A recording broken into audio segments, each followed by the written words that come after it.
This sefer that we're looking at, Shiurim L'Zecher Abba Mori, includes what's called the Yartzeit Shiurim that were given by Rav Soliveichik annually on the Yartzeit of his father, Rav Moshe Soliveichik, on the third day of Shvat. And in this particular lecture, which is called Smichus Gula Tefilla, Rav Soliveichik, based on a Gemara in Avodah Zarah, addresses the question of whether or not a person simply, it's kind of like laissez-faire, whenever he wants to daven and pray to Hashem and pour out his heart with supplications, he's allowed to do so. And what we're going to see from this Gemara in Avodah Zarah is that it's not simple at all. It's not laissez-faire. It's not just the door is open and just go in and pray. The Sanya, so the Gemara in Avodah Zarah, Daf Zayin Amud Beis, which you'll see on the third line in the main paragraph, in the middle of the page, Nachum Hamadi Omer, Shoel Adam Tzrachav, where is a person allowed free text to request his needs from God? It's only b'shomea tefillah, which is the last of the middle brachos, which are called the bakoshos. Omar bar mina dahi detalia be'ashle ravrave. So the Gemara says that don't rely totally on that brisa of Nachum Hamadi, because we have another brisa which records two other opinions amongst the Tanoim. The Sanya Rabbi Eliezer Omer Shorel Odom Tzrochov the Achakach Mispalel. And Rabbi Eliezer is going to quote a pasuk in Tehillim, and based on this pasuk, he's going to say that a person is shoel tzrachav not within the framework of Shmona Esrei, but rather before Shmona Esrei. It's almost as if it's a prologue attached to the formal Shmona Esrei. Shenemar tefila li'oni ki yatov, v'lifnei Hashem yishpoch sicha. And ein sicha ela tefila. So when the pasuk says yishpoch, and it refers to siach, it's pouring out his heart in tefillah. And lifnei Hashem, I guess, means before the formal tefillah. That's when he can be involved in yishpoch sicha. Sicha means his own personal, individual prayers, the way he wants to formulate his prayers. Rav Yeshua Omer yispal v'achkach yishal tzrach. Only after he completes his tefillah, meaning Shmona Esrei, then and only then is he allowed to ask for his own personal needs. Shenemar also quoting a pasuk in Tehillim, but not in Kuf Beis, but rather this is Kuf Mem Beis. It says, Eshpoch lefanav sichi, Sarasi lefanav agit.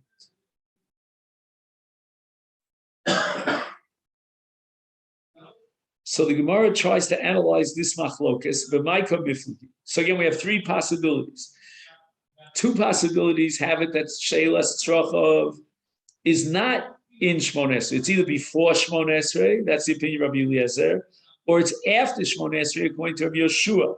And in the middle, we have the opinion of Nachum Hamadi that the Bakashas Tzrochov has to be within the framework of Shmona Esrei, and we integrate it into Shema Kol Leil.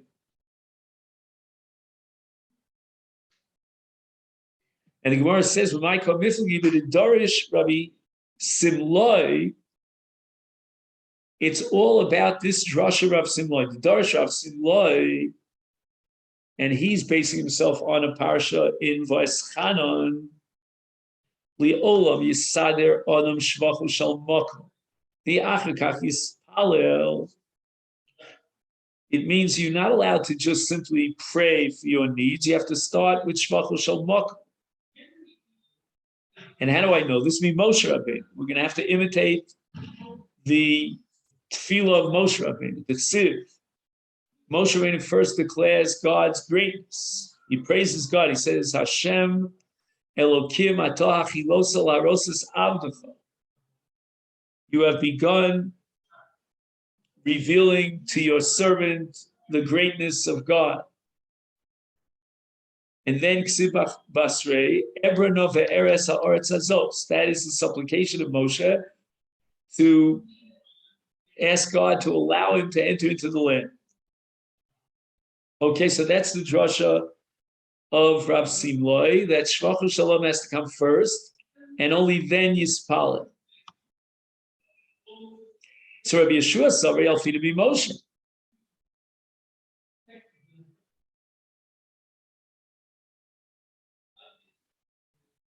What does that mean, Yalfina mi Moshe? That you can't just daven. You know, there's got to be a sequence here. Although, again, it doesn't. The sequence of Moshe Rabbeinu is Shemach, and I guess Rabbi Yeshua holds that the sequence for us, once Chazal, the Anshe Knesset Agdol, established the Shmon Esrei, is that just like Moshe needed Shemach to come first before Tefillah, we need Shmon Esrei to come first. And only after he completes his Tefillah, only then can he recite his own personal requests. Rabbi Lazar lo yalfina mi Moshe. He doesn't derive it from Moshe. So again, we're not seeing the entire Gemara here. That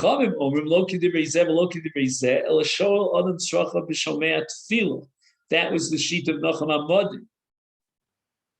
Rav Yeshua ben Levi, Afal Pisha Amru Shoel Adam Tzracha b'Shomei Tefila, Aval in Bol Lomar Achar Tefilaso, Afilu Keseder Yom HaKippurim Omer. Rav Yeshua ben Levi is pointing out that I can accept the shita of Nachum Amodi, which means I can integrate my bakashas tzrachim into the very fabric of Shmona Esrei, but I can also accept at the same time the opinion of Rabbi Yeshua.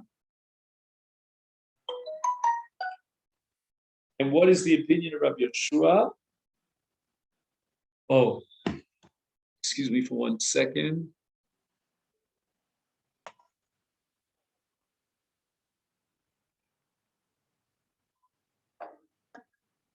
The Gemara is pointing out that if a person wants to ask his own private prayers, he's allowed to do so either in Shomei Tefillah or after Shmona Esrei.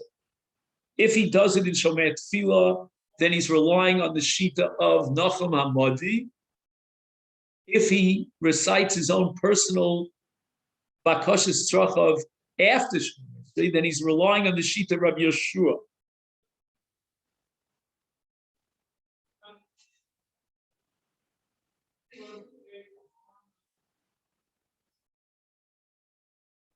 So the last thing that we read together here was Afal Pisha Amru Shoel Adam Tzrachav B'Shomei Tefila Avlin Bol Lomar Achar Tefilaso. He has another option. He's not boxed in to only one possibility. He can avail himself of the recommendation of Nachum Amadi and insert his own personal bakashas in Shomei Tefila, or he can, after Shmona Esrei, he can pour out his heart. I call it free text. That's what I call it. Rav Soliveichik, in this yahrzeit says the following. I don't understand the whole Gemara here with all these various opinions. What difference does it make? How and when he will ask his tzracha? In any event, he's being mispalel. What difference does it make whether it's before his tefillah, whether it's after his tefillah, whether it's integrated into the structure of his tefillah?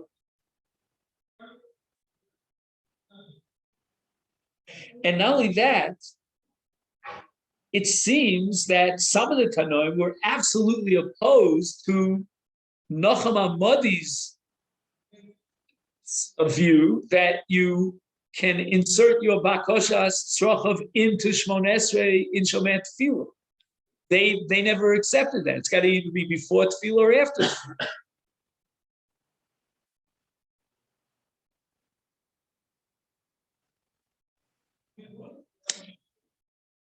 Okay. Now he has a sugya in brachos, and based on the sugya in brachos,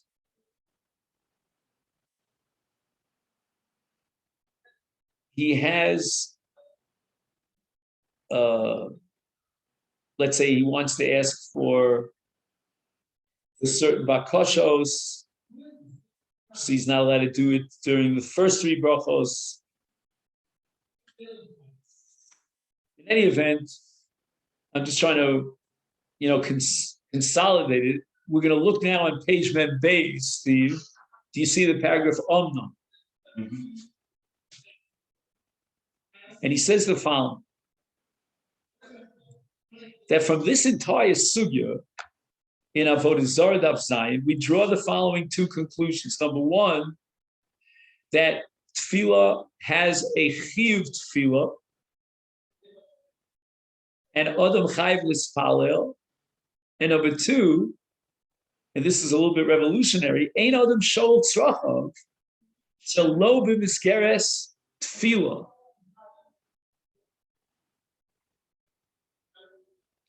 He needs a framework of tefillah, whether it be in tefillah, whether before tefillah, or after tefillah, but he must have tefillah. I mean, this is again radical. Ein Adam Shol Tzrachav Ela B'Miskeres Tefillah.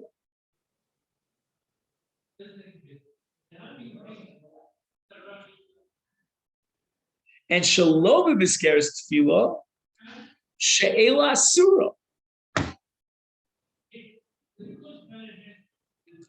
This is not what I would call a Hasidic approach to tefillah. Just pour your heart out. There's a structure. Says Rav Soliveichik, why? Eich Adam Yeiz Tsar Adam Shu Tsar Yom Saver Rogas Lagesh Sal Melch Bakosha V'Tachen. Who are you? You're going to live a number of days. He calls it Sova Rogas. It's a life of full with anger and frustration. Who are you? You're a finite physical being, and now you're coming in front of the King of Kings with your supplications, with your requests.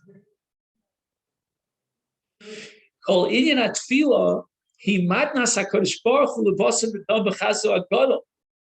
V'achesed hayoser gadol she'edik hayotzer liyitzor.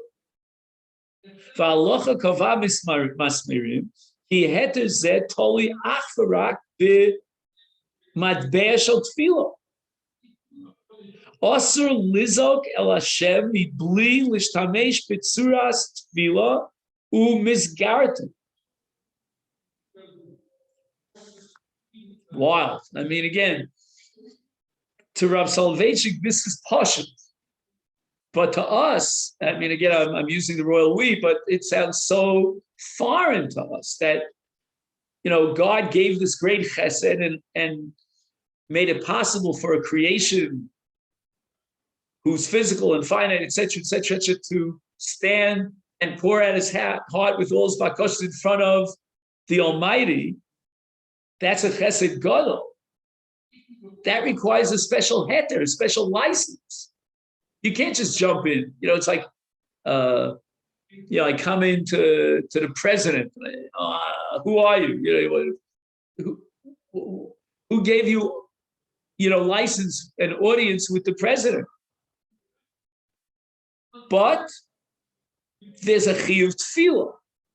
Within the framework of chiyuv tefillah, which is a formal prayer that was established by the halacha.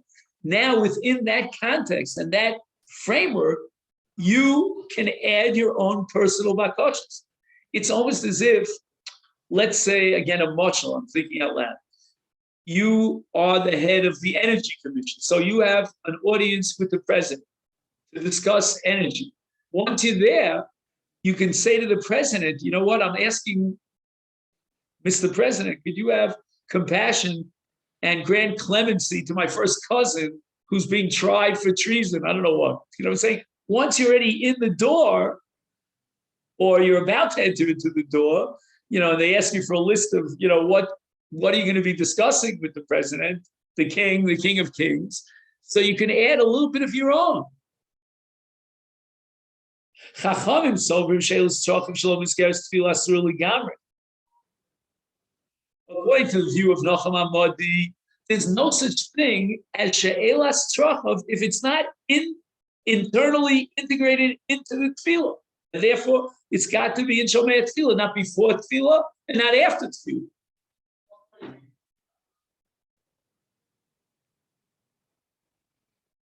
Again, in the case of a bakasha, it's in Shomei Tefillah. Let's say you're asking for knowledge, for wisdom, then you put it into Atachonin Lanam Das. If you're asking for sustenance, then you put it into Birchas Hashanim, etc., etc. That's one opinion. That's the opinion of Nachum Hamadi, and most of the Chachamim seemingly accepted his opinion. Then we have Rabbi Eliezer and Rabbi Yoshua.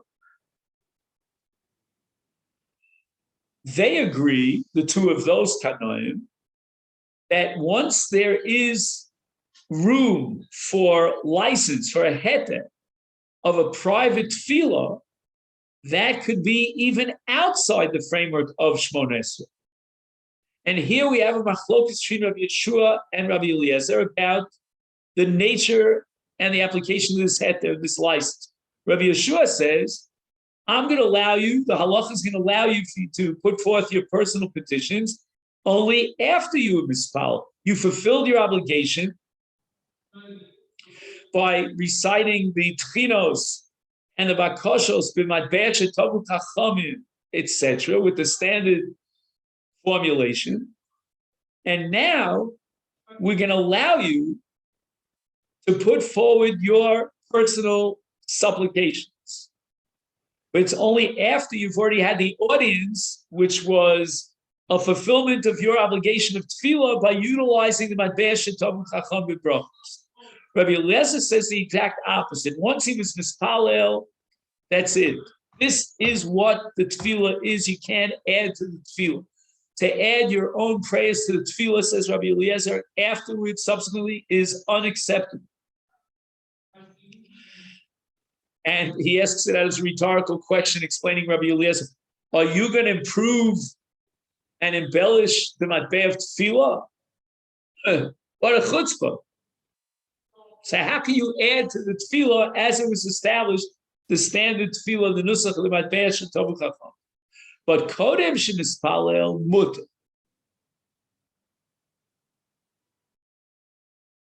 Again, he unfortunately, in this particular text, Rav Soliveichik doesn't go into detail to explain the sheet of Rabbi Eliezer. But one thing I can promise you, Rabbi Eliezer also requires that your personal bakasha litzarchav has to be a tag on. It has to be an amendment or a like you remember with the fish, the symbiotic relation. You have to hang on to tefillah. You can't just wake up in the morning and do isbodedus. It's not acceptable.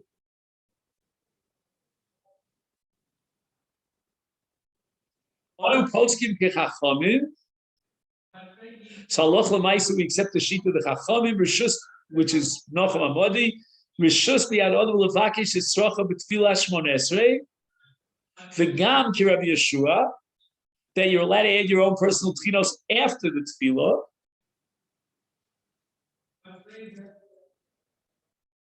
And that's what Rabbi Yeshua ben Levi said, that lo k'divrei zeh, lo k'divrei zeh.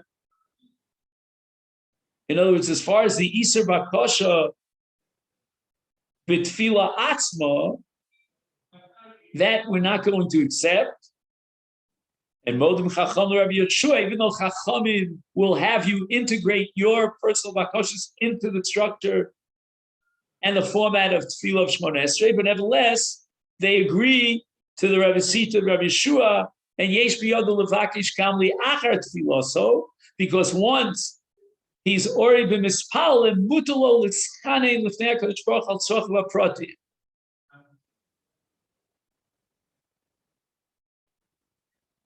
So that's the piece that I wanted to go through with today, and that's number one.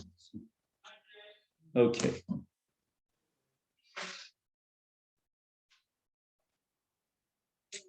Now, I want to open up an essay which Rav Soliveichik published many, many years ago. It's probably about 80 years ago, and it was published in Hebrew. It's called Ish Halacha, and I have here an English translation by Lawrence Kaplan called Halachic Man. And it seems that Rav Soliveichik actually read through this translation and gave his okay. I don't think we have that in writing here, but that's like the oral tradition that at every point, I think there were 5 meetings between Lawrence Kaplan and Rav Soliveichik to go over the translation on 5 different occasions. And I think Lawrence Kaplan, don't quote me on this, made a statement that just spontaneously, Rav Soliveichik started adding things and making comments and philosophical insights and observations, new chidushim. And I think he said that from those additions, he could have written another work the size of this one, Halachic Man, just things that Rav Soliveichik said spontaneously.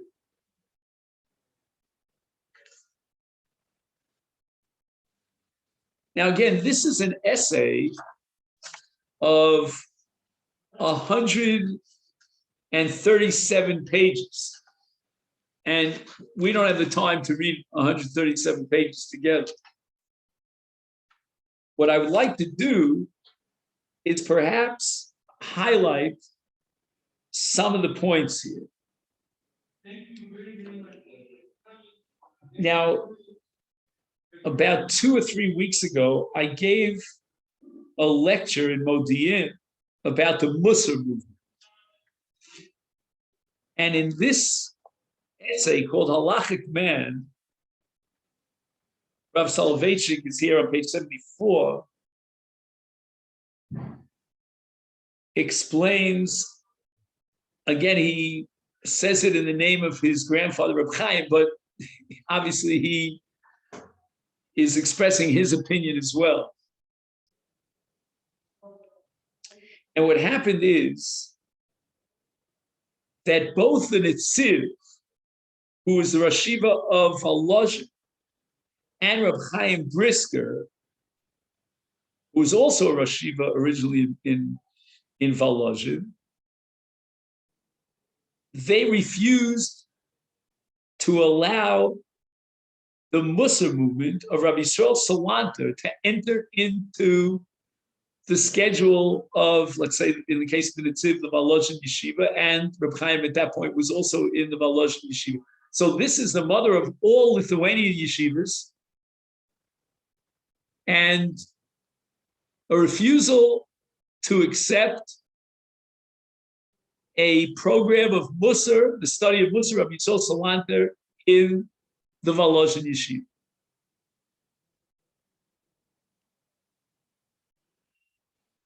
Why did they refuse? And that's what Rav Soliveichik wants to present here in this work, Ish Halacha. Now, again, don't misunderstand me. I'm not saying that the entire Ish Halacha was written in order to answer and justify why the refusal to allow Rabbi Yisrael Salanter and his Mussar movement into the walls of the yeshiva. That's not my point. But if we're going to compare Rav Soliveichik and contrast him with Rabbi Yisrael Salanter, and we go back to Reb Chaim Brisker, we'll get a little bit of an insight.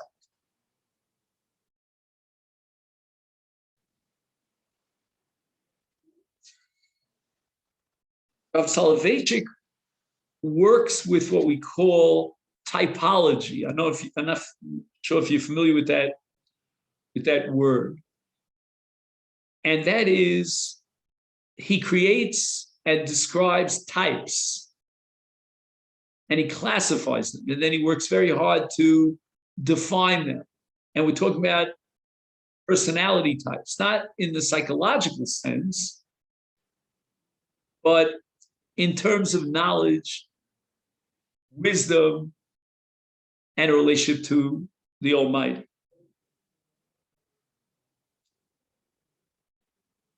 Now, one of these types, he's got two types, and then he has the each halacha.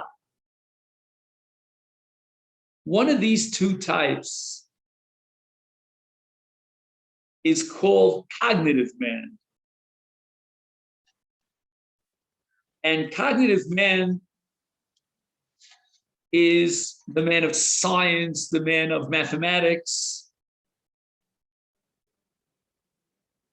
And the perspective, the view of cognitive man regard to the universe is a unyielding desire to reveal the secrets of the universe, to look out at the universe and try to define its mechanics, how it operates.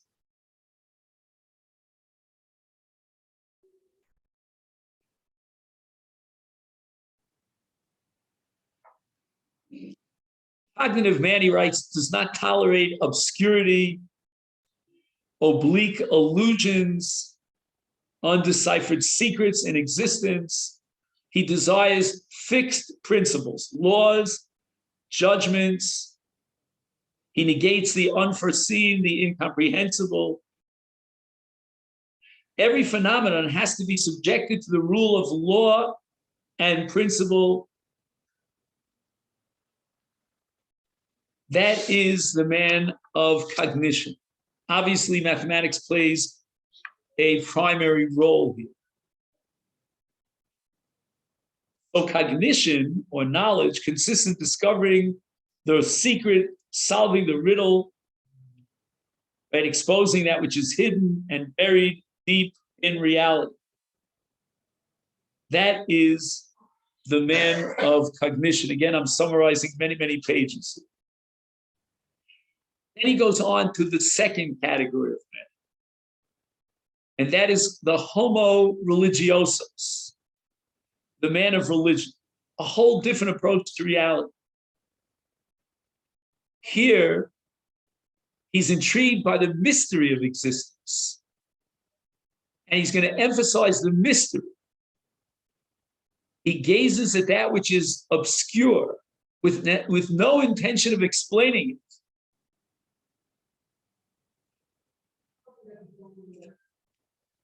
It's almost as if, on the one hand, cognitive man rejects any sort of chaos, confusion. All he wants is structure and lawfulness. The homo religioso, he's not interested in perfecting the world, defining everything under the dominion of law and structure. He's interested in the mystery of the world.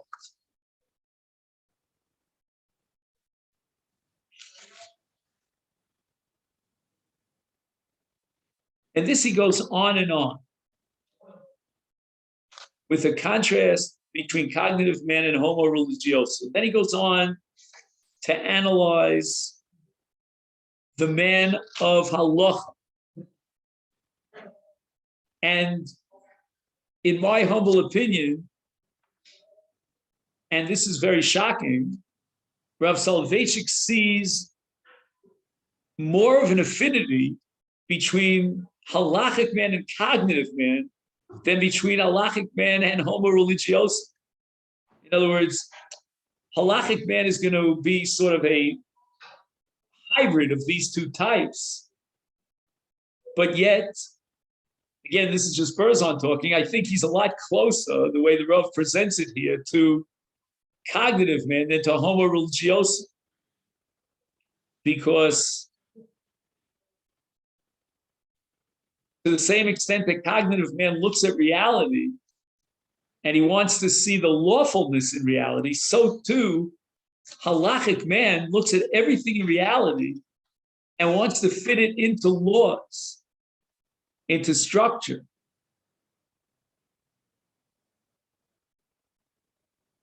Finding answers to questions. He writes on page 20, there is no phenomenon, entity, or object in this concrete world which the a priori halacha does not approach with its ideal standard. Just like in math, you have ideal numbers, concepts, so too halachic man has concepts, and he takes these concepts and he looks at reality and tries to figure out where reality fits into his concept.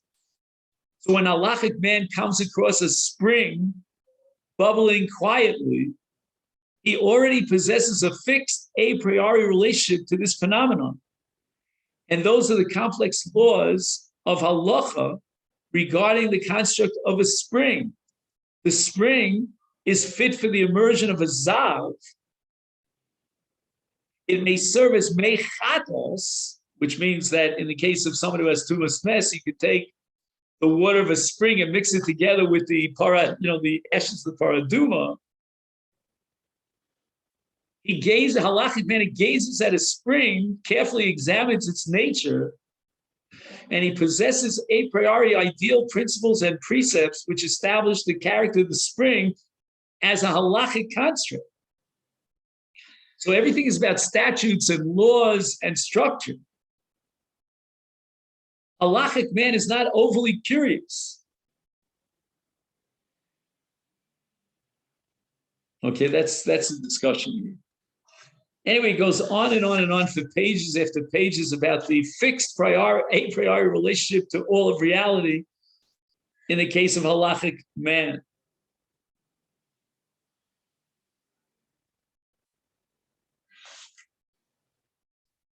Okay, let's fast forward now to the objection of the Netziv and Reb Chaim to the introduction of the Mussar program of Rabbi Yisrael Salanter into the yeshiva in Valush. What was it about the Mussar movement that upset these giants? This movement, I'm skipping a few words which I'll come back to in a minute, symbolized a world perspective in Hashkafas Olam of homo religiosa, a perspective directed towards the transcendent, towards that existence lying beyond the realm of concrete reality. The emotions of fear, of lowliness, of melancholy, which are so typical of the homo religioso, self-negation, constant self-appraisal, consciousness of sin, self-lacerating torments, constituted the primary features of the movement, the spiritual profile of the Mussar movement. And once again, I'm skipping a few words. It was the practice in Kovna and Slobodka, that's where the Mussar movement made its great inroads, to spend the twilight hour, that's called Shalashudas time, when Shabbos was drawing to a close, in an atmosphere suffused with sadness and grief, an atmosphere in which man loses his spiritual shield, his sense of power and confidence. He becomes utterly sensitive. He engages in a monologue about death, about the nihility of this world, its emptiness and its ugliness. And just reject this world. It's ugly, it's meaningless. Don't get involved. The halachic men of Brisk and Volozhin sense that this whole mood was contradictory to the halacha. It would undermine the very foundations of halacha. Could you imagine? The Rav knew Reb Chaim. And we knew the Rav. It's, when I think about it, it boggles my mind. I mean, I was in the Rav Shia a half a century ago. And the Rav knew Reb Chaim. I think the Rav was 14 or 15 when Reb Chaim passed away. He knew Reb Chaim very well. Reb Chaim was probably born, I'm just guessing, around 1840, maybe 1850. You know, it's like you're almost going back 2 centuries ago. I didn't know my grandparents. I know Rabbi said, did you know your grandparents? You probably did because you're American. I didn't know my grandparents. I had one grandparent that I knew till the age of 10. My father's mother. But my wife knew her grandparents. Her grandparents probably remembered their grandparents, which probably takes you back to 1810 or something. So my connection to 1810 would be because my Rebbe Rav Soliveichik would tell over stories about Reb Chaim, who was probably born, okay, I'm exaggerating, 1810. I don't know, I can check it out. If you have Google, you'll find out when Reb Chaim was born and when he died.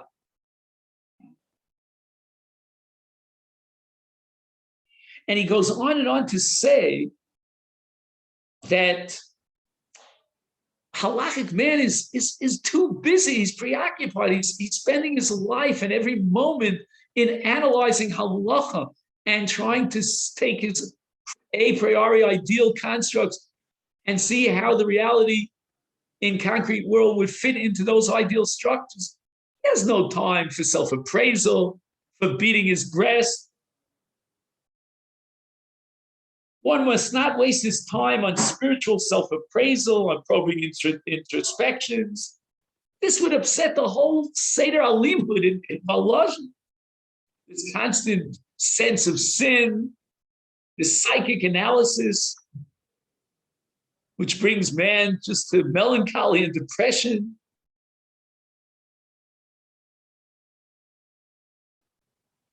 And he felt that these kind of emotions of fear, anxiety, etc., are not rooted in halacha, and they give rise to destructive consequences that will by far outweigh any punitive gain. So Rav Chaim Brisk replied to Rav Isaac Blaser. He was one of the great Talmidim, Rav Itzel Petterberg, he was known as, of Rabbi Yisrael. Rabbi Itzel Petterberg shows up in Volozhin in an attempt to persuade the heads of the yeshiva to introduce the study of Mussar to their academy. And Rabbi Blaser, Rabbi Itzel Blaser, his stepson was a Rosh Yeshiva YU in my time. Anyway, in support of his position, he cites Chazal, a man should always incite the good impulse to fight against the evil impulse. If he subdues it, well and good. If not, let him study the Torah. If he subdues it, well and good. If not, let him remind himself of the day of death.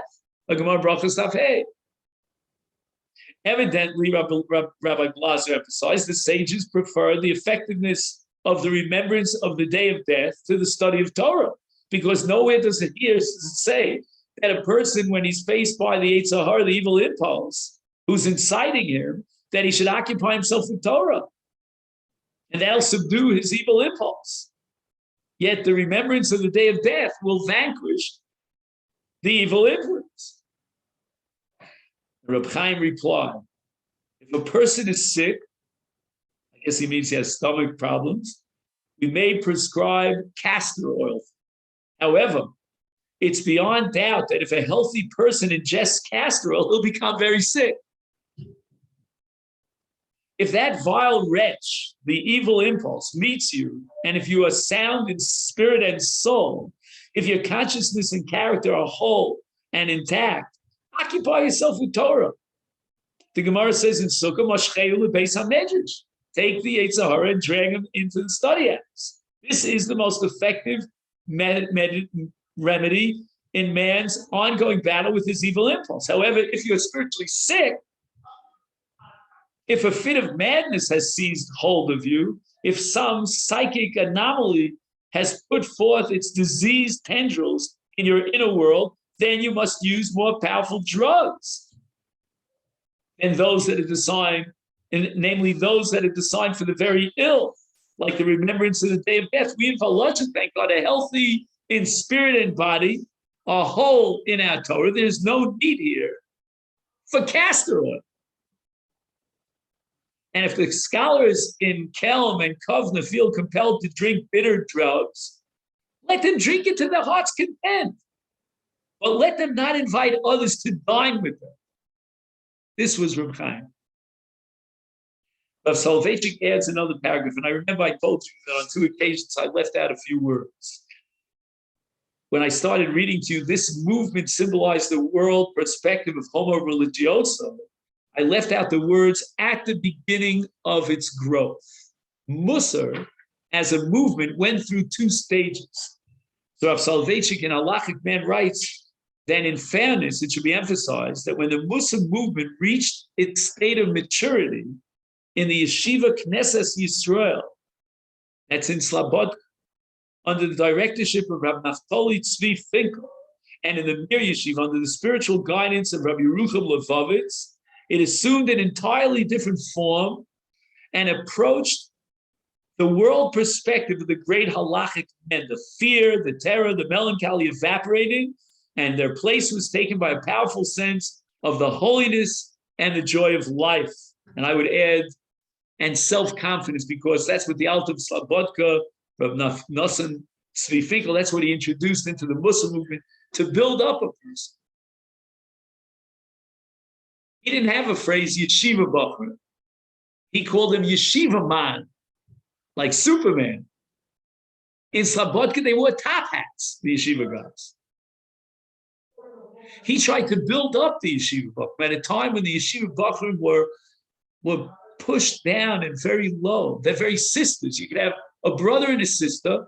The brother was sent off to yeshiva, like Slobodka or Kelm or the Mir, and the sister went to university and she studied for a PhD, and she looked down on her own brother, her own brother, because what are you? You're fetching the benko? Like, who are you? Where's your degree? And the Alter built up the yeshiva bach, gave them self-confidence, a sense of dignity. So this was an entirely different kind of attitude. And Rav Soliveichik insists that halachic man is interested in the spirit of joy, almost an ongoing sense of celebration. And that has to do with another subject, which is very prominent, maybe the most prominent subject in halachic man, and that is creativity, man's creative ability. That he can look into Torah, analyze God's wisdom, and even see new insights and be machadish kibuchim. We imitate the Almighty. God is a creator, and we are creators. And this creative capacity is a major, if not the major subject of this essay of over 130 pages.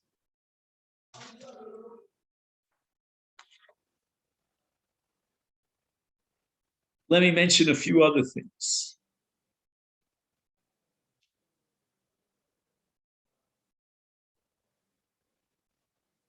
Rav Soliveichik in each halacha emphasizes time and time again the moral dimension, what we would call sensitivity towards another human being,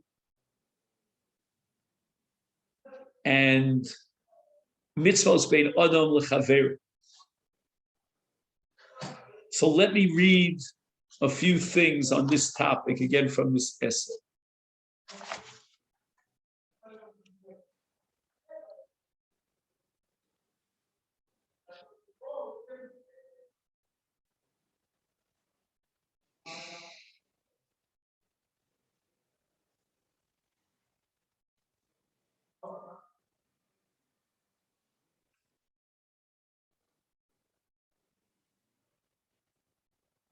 He describes the halachic man as someone who's not cowed by anyone. Lo saguru mipnei ish. He knows of no fear of flesh and blood. Is he not a creator of worlds a partner with the Almighty in the act of creation. He goes on to say, halachic man will publicly protest against the oppression of the helpless, the defrauding of the poor, the plight of the orphan. The rich are deemed as naught in his view. The halachic man has no special respect for the rich. He is rather the father of orphans, the judge of widows. My uncle, Rabbi Meir Berlin, he changed his name to Bar Ilan, told me that once Reb Chaim Brisk was asked, what is the function of a rabbi? I don't know what your response would have been. I would have said to Paskin Chilas, to give drushes, shiurim, to which Reb Chaim replied, to redress the grievances of those who are abandoned and alone, to protect the dignity of the poor, to save the oppressed from the hands of his oppressor. Ad Kan Reb Chaim. This is Rav Soliveichik now talking, neither ritual decisions nor political leadership constitutes the main task of halachic man. Far from it. It's the actualization of the ideals of justice, of righteousness. This is the pillar which halachic man builds when he has a rabbi, a teacher, who serves his community.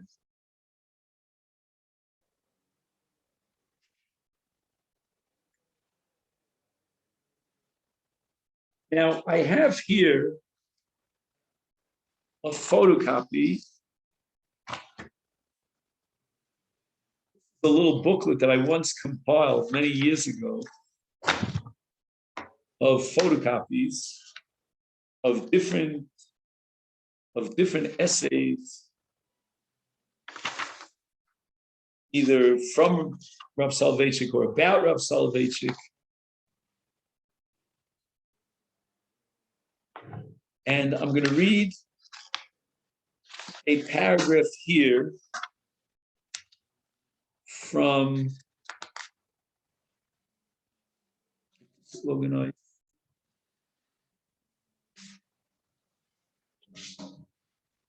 page 20 of a 2-volume work called The Rav by Rabbi Aaron Rakefet. I don't have it, but I have a photograph. The great rabbinic scholars, the Gedolei Yisrael, represented refined conduct, sensitivity, sympathy, compassion, and chesed. There was no greater Baal Chesed than my grandfather, Reb Chaim Brisk. It's a quote from Rav Soliveichik. As a matter of fact, my father and my uncle insisted that the attribute of Rav HaChesed, the master of benevolence, should be inscribed on Reb Chaim's tombstone. Of course, this was contrary to Reb Chaim's wishes in his testament that no titles be inscribed on his monument. But they, meaning the sons, felt that this was the dominant feature of Reb Chaim's personality. And as a chesed personality, he towered above the intellectual personality that he represented. If you study his volume, Chidushe Rabbeinu Chaim al-Levi al-Rambam, the material in that book seems dry, formal, and impersonal. You wonder how the knowledge of the multitude of rabbinic legal topics discussed by Reb Chaim has so much moral influence. It is strange, but this is the reality. The Lumdus has ennobled the character of countless generations. Somehow Lumdus extended not only to the mind, but to the heart.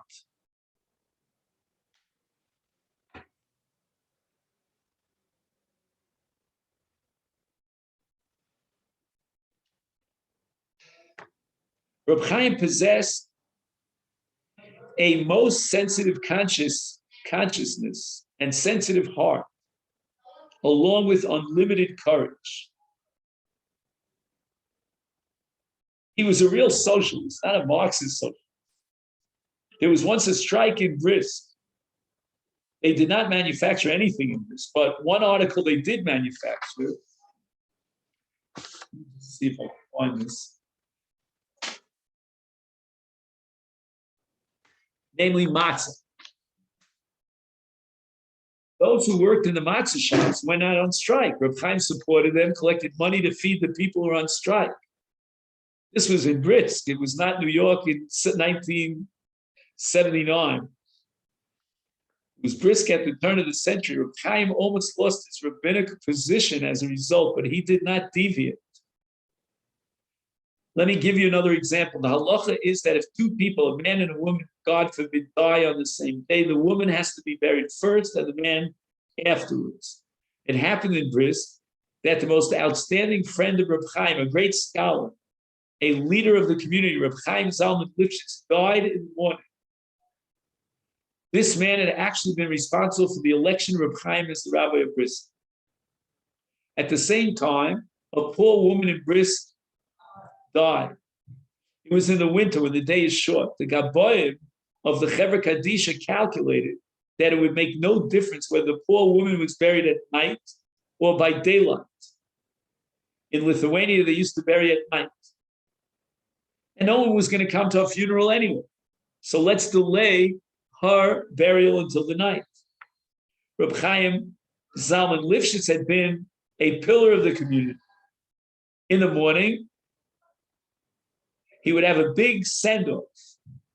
In the evening, not too many people would show up. They decided to bury Reb Chaim Lifshitz first, and they began to prepare his body for burial. When Reb Chaim heard the story, he sent a messenger to the Chevra Kadisha. Stop preparing Reb Chaim Lifshitz's body for burial. They should bury the poor woman first.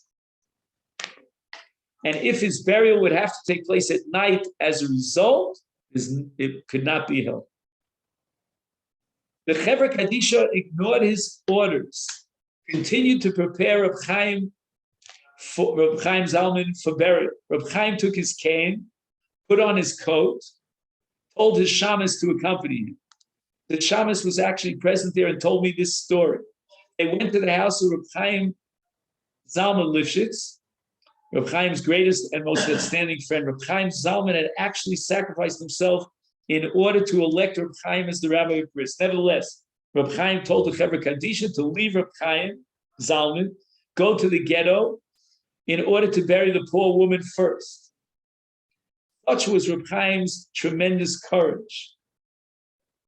It was not because people criticized him or because he lost a few of his supporters. This was courage because he acted against himself. He himself mourned the passing of his best friend. He sacrificed his own self, his own emotions. Oh, I could go on and on. He says, I can tell you hundreds of such stories. That's on page 21.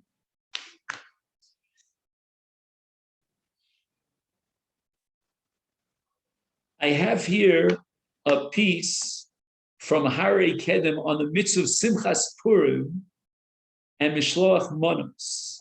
The Rambam writes in the second chapter of Hilchos Megillah about the mitzvah of Suda and Shalach Manos, and then he writes, "V'chayev l'chalik la'niyim b'yom ha'purim," etc., etc. We have the mitzvah of Suda, and we have the mitzvah of Mishloach Manos, and the mitzvah of Matnas Aniyim.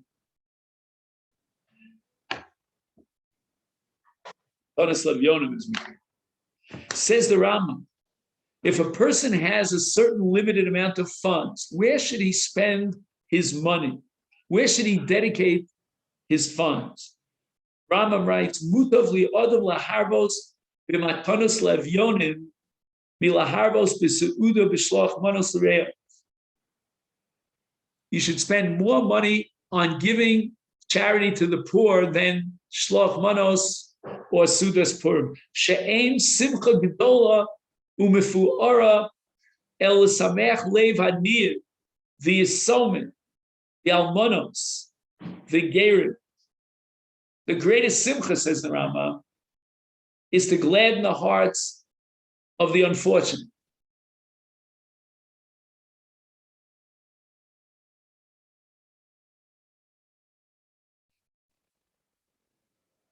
So Rav Soliveichik says the following: Tzorich iyun, Ma b'kach sheyesh al yidei matanis levyonim simcha gedola before. Aval maze shaykh leguf mitzvahs matnas aniyim.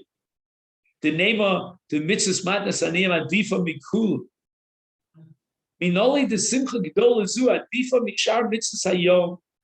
Mishloch manos and seuda. Otu mitzvahs matanis levyonim chashivet fei mikra megillah. Yeah, well, what is this business here? That it's a great mitzvah because of the simcha.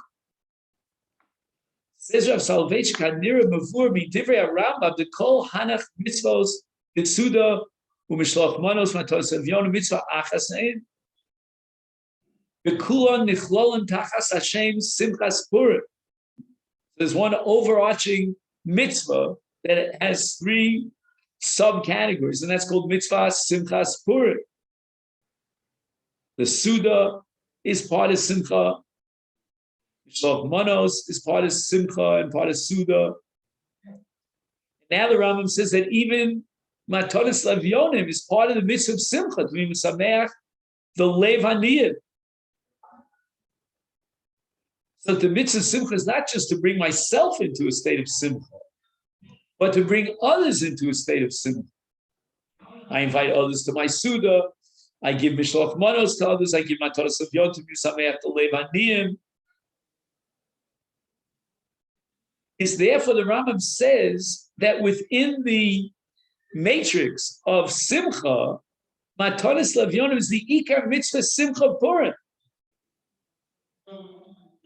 And therefore any other categories that come under Simchas Purim will kowtow to the mitzvah of Matanis Levyonim.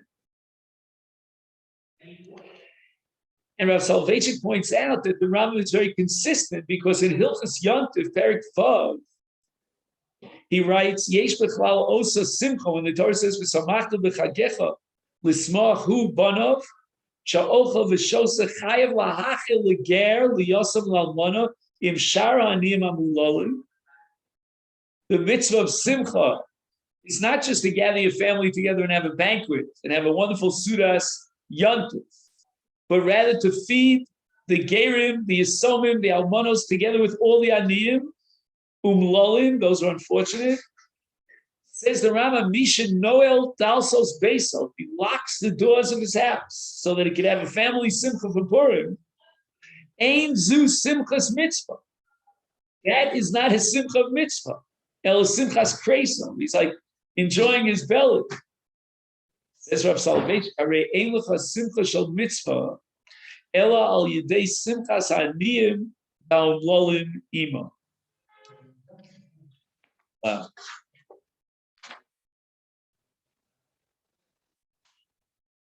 Now I have here an interesting story. Are you familiar with Rabbi Kenny Brander? No? Anyway, Rabbi Brander, Kenny, as we knew him in those days, he became the Rav in Boca Raton for decades. Now he's on Aliyah. I think he's working with Rabbi Riskin, if I'm not mistaken. Anyway, he was the Rav's Meshamish. In other words, he took care of the Rav in the apartment and so forth. So he writes the following. I'm going to tell you the first story he tells, but I'm more interested. I like the second story a lot. One thing that always impressed me was how the Rav internalized the pain of others. When people came to see him and ask him difficult questions, probably means family issues and so forth, you would actually see the pain on the Rav's face as he shared their plight.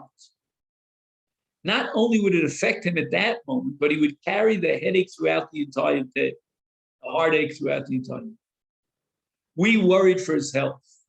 We tried to spread out the emotional appointments to give the Rav ample time to recover from one to the other.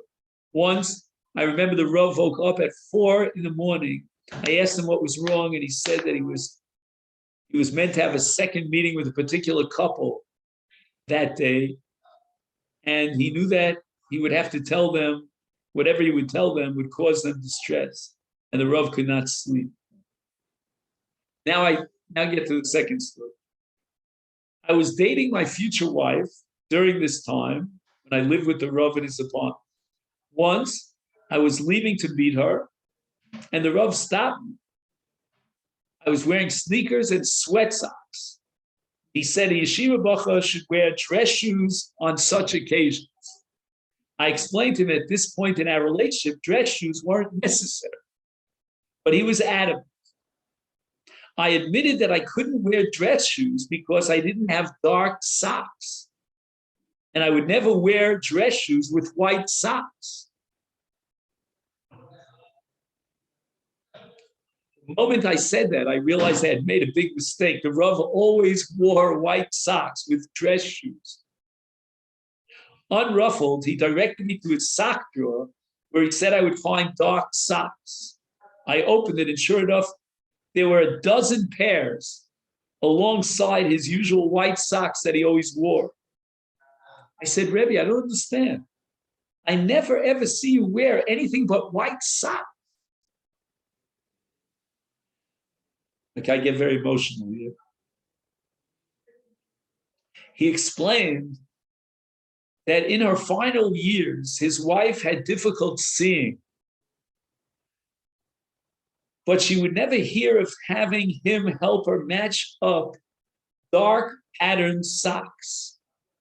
By dark patterned socks, you have to have a very good vision in order to pair them together. To relieve her of that burden, I decided to wear only identical pairs of white socks. Rabbi Brander adds, it was a small thing, but it showed the depth of his sensitivity and his feeling. I have here a piece from Rachel Weidecker from Boston. She writes, when my brother Ezra was 16, he was diagnosed with Hodgkin's disease, very difficult form of cancer. It was about the same time that the Rav's wife became ill with lymphoma. He would call my parents weekly to see how Ezra was doing.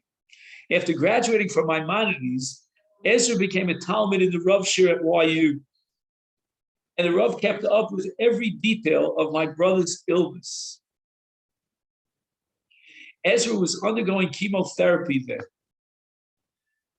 But at YU, no one except the Rav knew that he was even sick. And in parentheses, he writes, my brother Ezra died of Hodgkin's disease in 1971 at the age of 22.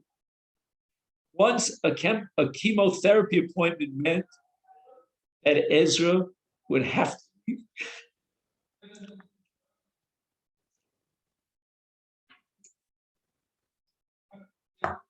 to leave Shir early, aware that my brother's departure would arouse the curiosity of his classmates. The Rav missed the entire class early. so that Ezra not feel conspicuous, that his secret remained safe.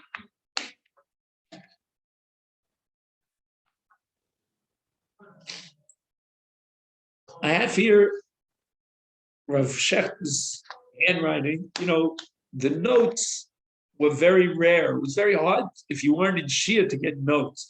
So in my period of time, Rav Shechter allowed his handwritten notes to be photocopied and circulated. So in this particular presentation, so the Rav has an insight into a Mishnah at the end of Yoma and a Rambam in Hilchos Tshuva about how to be mavakish mechila in an avera bein onim l'chavero. So if, let's say, you sinned against a person, and the Mishnah writes, ad shivakish mimenu mechila, and we derive this from Abimelech and Avram. It says, Hashev Eishes Ha'ish V'spalel Ba'adcha, and let him pray on your behalf. All right, I see we're running out of time here, so whatever we accomplished, we accomplished. I hope you got something out of it. I could probably go on for 10 hours. I didn't even scratch the surface of what I have. Okay, then, so we'll end this year and we'll start in Mitzvah Shem, our introduction to Kutch